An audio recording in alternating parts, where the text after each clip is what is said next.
So I would like to call on stage New York City Councilman Kalmen Yeger. He's a councilman in Borough Park for quite a few years. And he will call on stage Commissioner Adolfo Carrión from the HPD.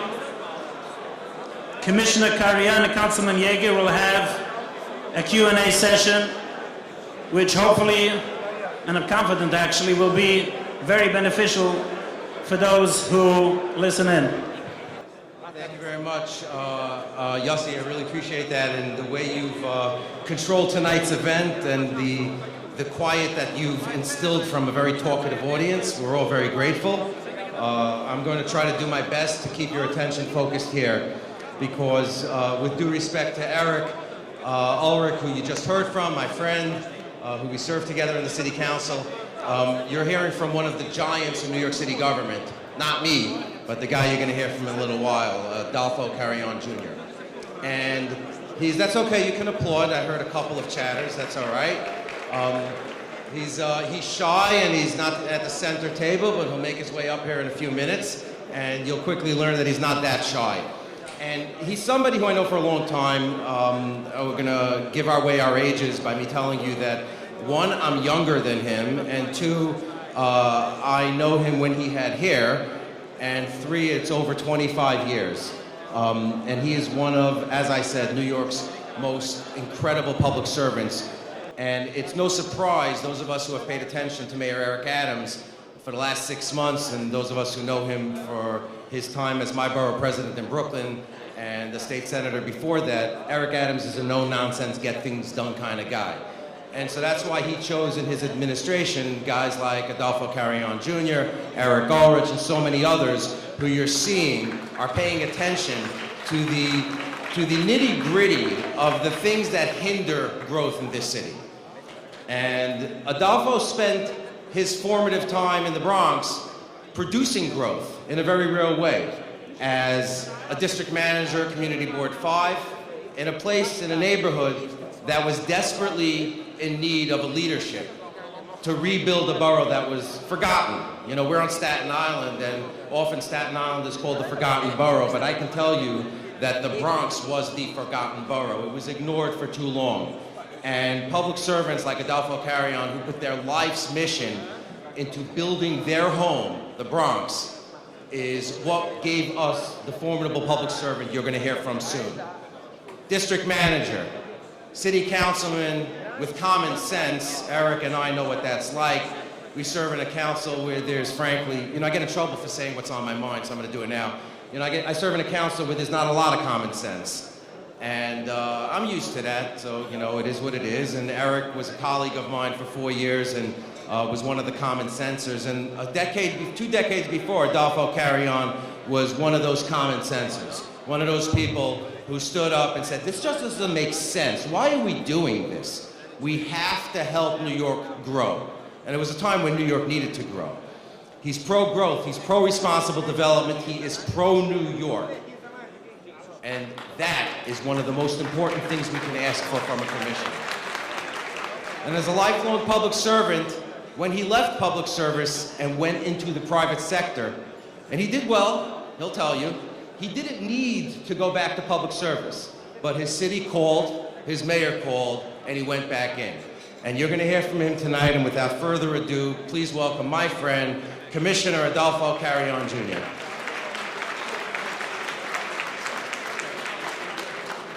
Commissioner, I'm told you're going to speak a little bit here, and then we're going to retire to the couches because they think we're old. Yes. Yes, sir. Kalmen. Good evening, everybody. Thank you all very much. I hope you heard the full introduction, because I didn't. Because there was a celebrity in the room that was getting all the attention. I told him that I want to be his promoter when he's a stand-up comedian, Eric Ulrich. He was phenomenal, and I know he had to leave, but I want to make sure we sign the contract so that I can make some money, because he's a really funny guy. I also want to ask you to do something with me tonight. And I always do this. As you can imagine, I've spoken in a lot of places to audiences big and small. And I've spoken in halls that are small and halls that are large, in fancy halls and in very humble places, in church and synagogue basements and in arenas. But I always, always want to say thank you to the people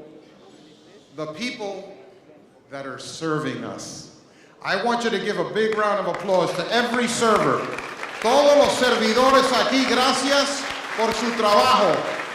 Gracias por su servicio. Thank you. And I do that because I know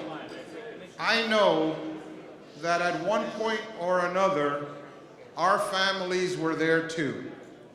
Because we all have been new arrivals in this great global city, this city of promise. There's a reason, and Kalmen knows it, there's a reason we are all here. Because this is not about a common gene pool. This is not about a common nationality. This is not about a common religion. This is about a belief, about a philosophy, about humanity, about creating a place of opportunity that is fair, that is just, that elevates the human spirit and the human condition.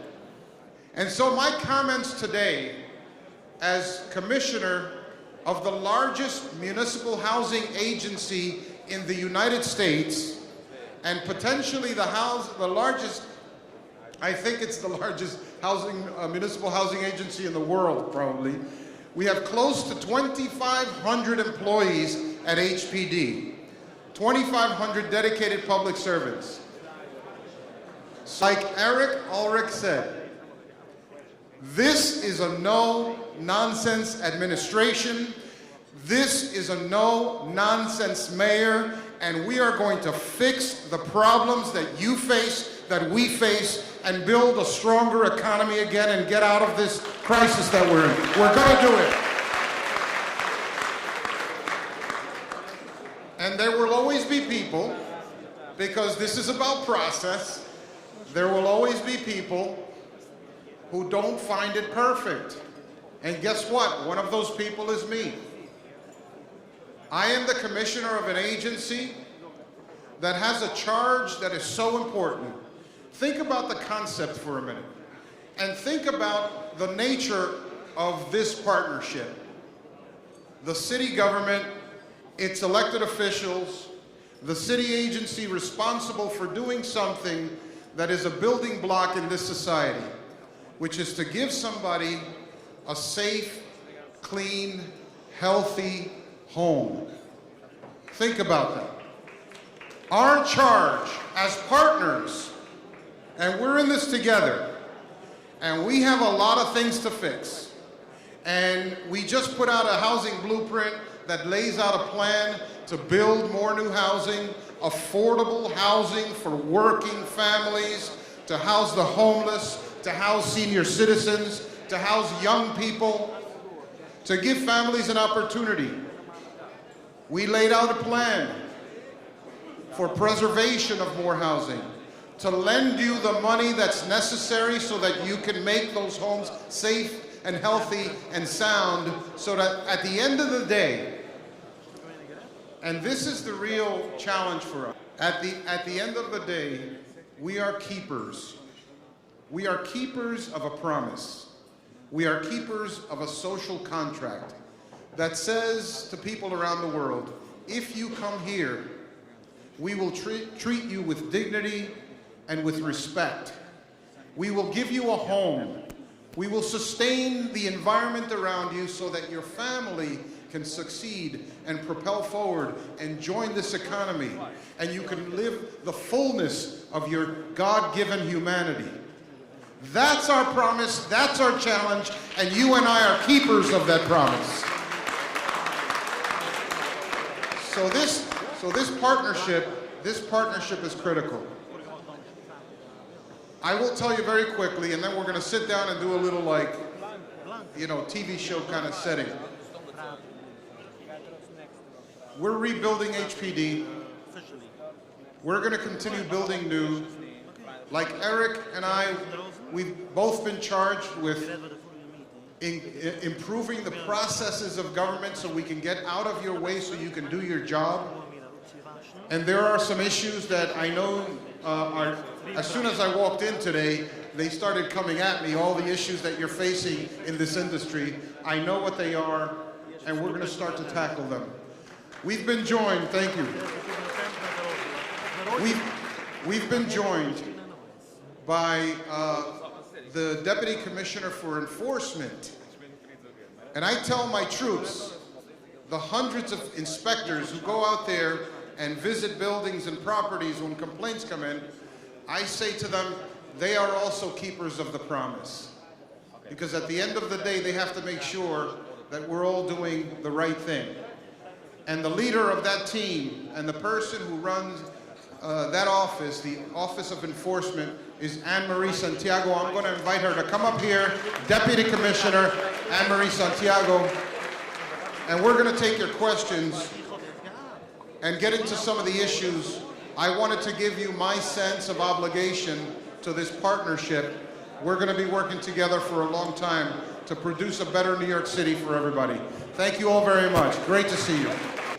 First of all, folks, I promise you no nonsense, so if you don't see that when Adolfo Carrión speaks, you're going to see it in a little while. So first, Commissioner, I just want to let you know the hosts tonight asked some of the industry experts to send over a list of questions, and hopefully we'll get through as many as possible. I know you are no nonsense, and they brought a microphone for you too, Deputy. But first, in the Housing Our Neighbors Blueprint, one of the commitments is to improve the property registration process. Can you tell us what's planned? I shared this with some of the folks that in the reception earlier, but we want to go to a paperless or almost entirely paperless system. We want to allow you to register your properties without having to come in and do all the paper nonsense that needs to be done. We're going to institute e-signature so that you're going to be able to do all this online. And the reason I brought the Deputy Commissioner here is because she's in charge of this and she can talk about it with great eloquence. Deputy Commissioner Anne-Marie Santiago, please give her a round of applause, folks. Thank you, Commissioner. Thank you. So as all of the property owners here know, that's an annual process right now, and it involves you either going online and getting your paper or waiting for it to come in the mail. And there's a lot of issues that property owners have brought to our attention with receiving that document, with signing it and mailing it to us, and gets lost in the mail, or it doesn't get to the agency on time.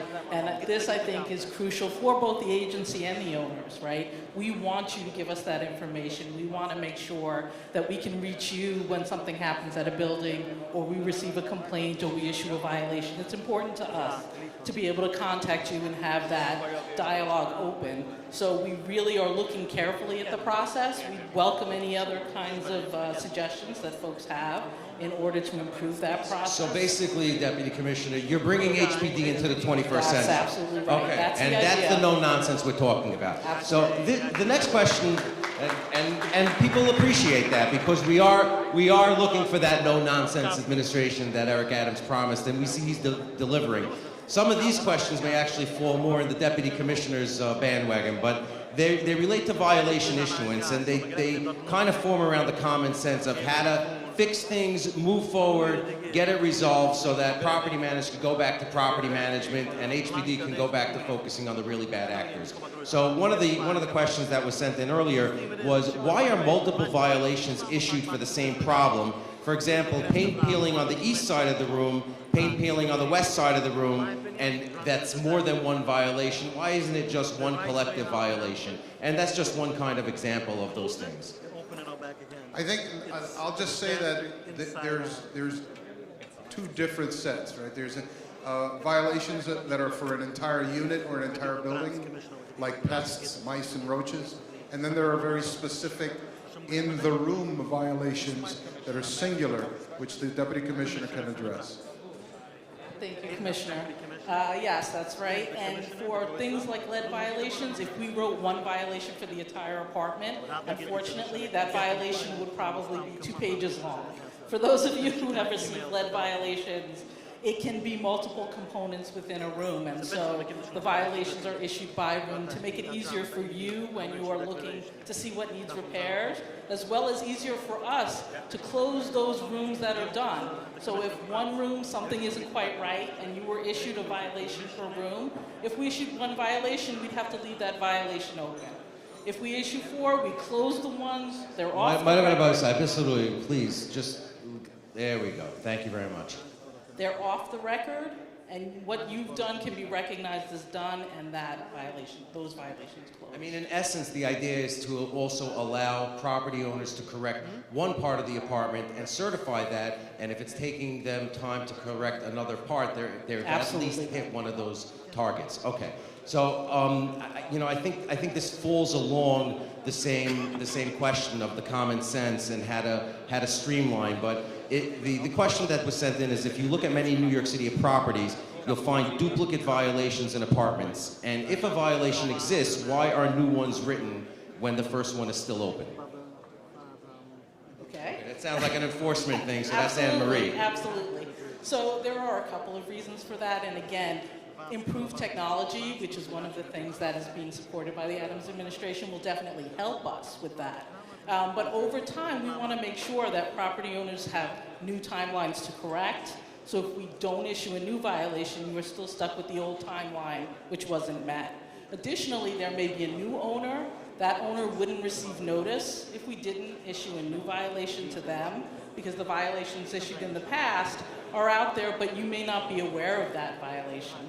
And so we can, try, and we will try to get to a place where the inspector who goes can see the history of violations at the building and potentially even close violations that were corrected, even though that's not why he or she is there. So this is all about technology and moving forward. And how quickly do you think that technology is going to be available to the on-the-ground inspectors as they move around? We've recently used technology now where they have handhelds in the field. So we've come this far. That's kind of the next step for our inspectors. And the way it was is that they would take it down on a notepad in Correct. essence and go back to an office and transcribe, Correct. which leads to errors. Correct, and now they're doing that in the field. 21st century HPD on the way. We're getting there. We're getting there. So, no, that's okay. If you're in the industry and you like what the commissioner's saying, you can say it with your hands.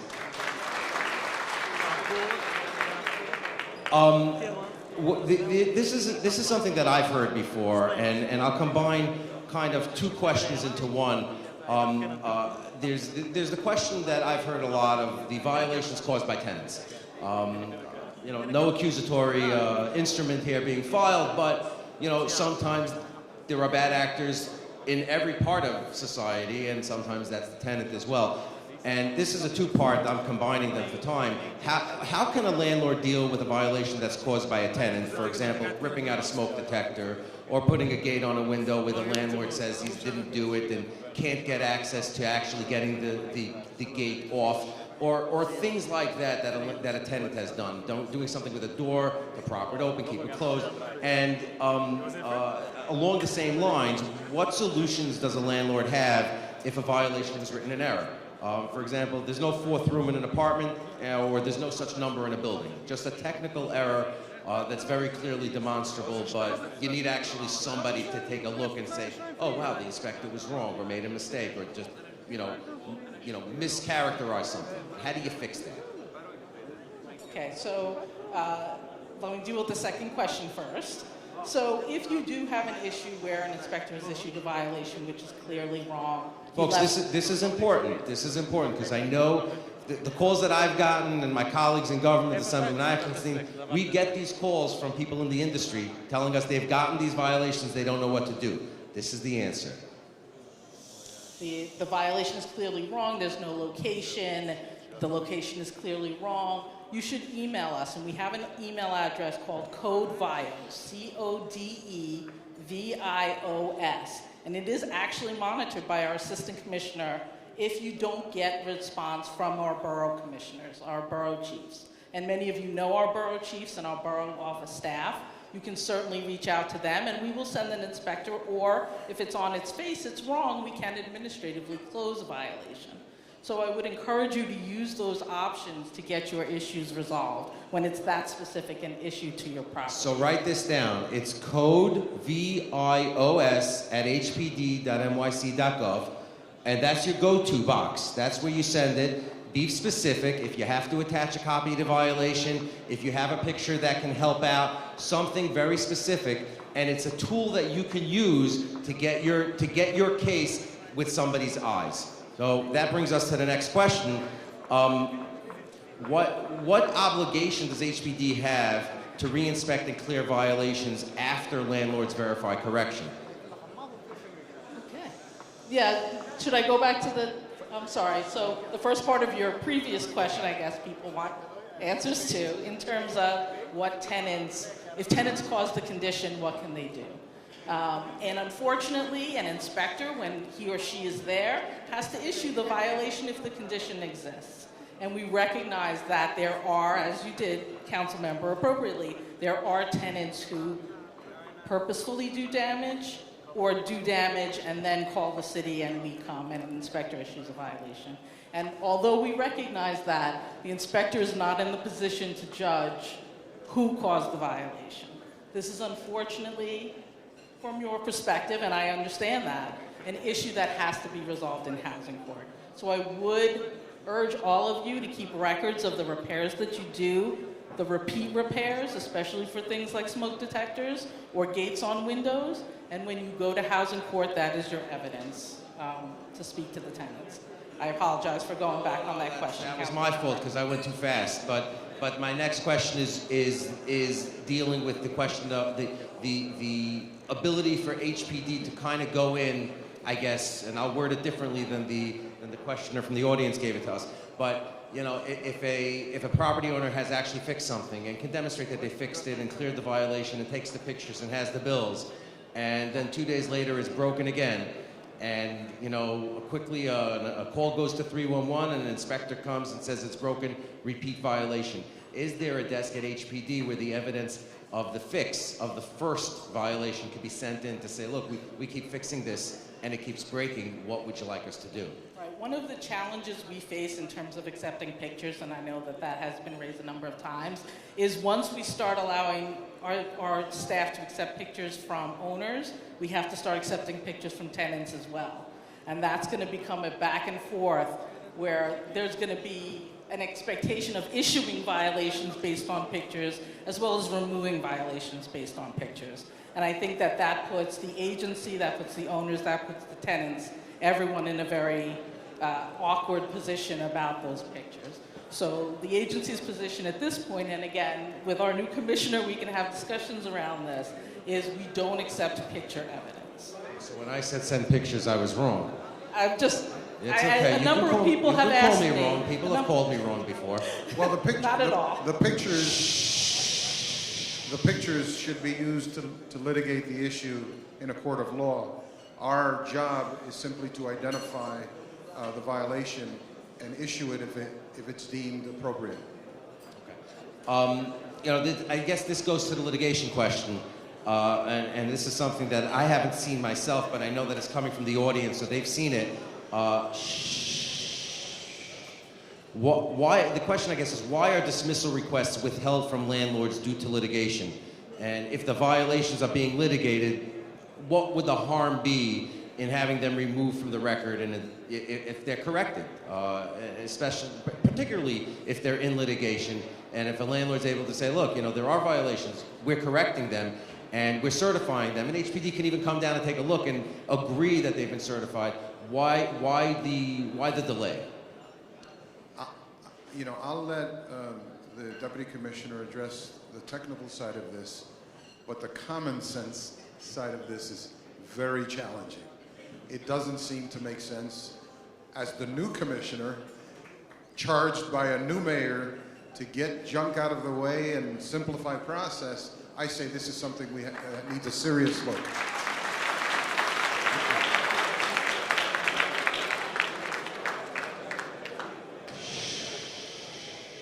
The applause is okay, just the chatter.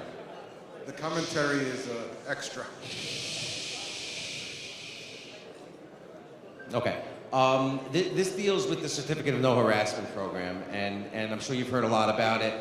The City Council enacted this, not me, others, enacted a law, which you know, the Certificates of No Harassment, and the process involves HPD calling the tenants, in essence, and asking them if they've been harassed by the landlord, which is obviously kind of an open-ended question.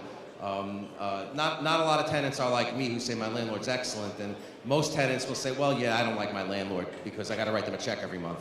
What qualifications, training do HPD employees have in gathering the evidence and making these determinations? And really, the essence of the question, I guess, is if a tenant says, yes, I have been harassed, and this is how, is there kind of an ability for a landlord to come back and say, well, look, I mean, that's just not true, or are they just forever barred from getting that certificate of no harassment? I know the Deputy Commissioner knows this issue very well, and she's going to talk through it. But you have to remember that you actually will graduate to one of those buildings. In other words, it doesn't come easy to be designated one of 1,200 buildings where we need to take a serious look at you because there is potential harassment. Once you're in there, there are rights and responsibilities and avenues for you to deal with the issues. But just keep in mind that you don't easily become one of those buildings. So the conditions need to be such that it's pretty darn bad for us to get you on that list. Okay, I'm going to make this the last question because this is something that we've heard a lot about. And also, as you realize, you and I are the only ones, the three of us, not eating dinner right now. But this is the last question. This involves emergency repairs. And the question is, why does HPD send emergency repair crews within the repair period of 5 days during the cure opportunity moment for the landlord, when the landlord can still cure it? And is there an answer for that? Is there a better way? Does it make more sense to wait for the landlord to fail to cure, or to just give the landlord those 5 actual days to get that cure done? Yeah, thank you. And I would say that 99% of the time, we do. The landlord has time to cure. So when we issue the violation, we try and send, if you've registered your email address with us, we send you a notice right away that the violation is there. The owner actually has 5 days for us to mail the violation, plus 1 day to do the repair by law for most C violations, and 5 days to let us know that it was done. 99% of the time, we do not jump that gun. We want the owner to do the correction. Absolutely 100%. So if we're hearing that they're jumping the gun, that's not something that's intentional? That's just something that's happened because a piece of paper moved too fast through the system? Or? Generally, the only time we do it is if it's something like no electricity to the building or no water to the building. An actual Absolutely real emergencies. Okay. Ladies and gentlemen, this is your team at Housing Preservation and Development. Commissioner Adolfo Carrión, Deputy Commissioner Anne Marie Santiago. Yes, first time we're meeting, so I got that right. But this is what the mayor promised, a team of no-nonsense public servants who are going to get the city moving again. Thank you very much. Enjoy dinner, Commissioner.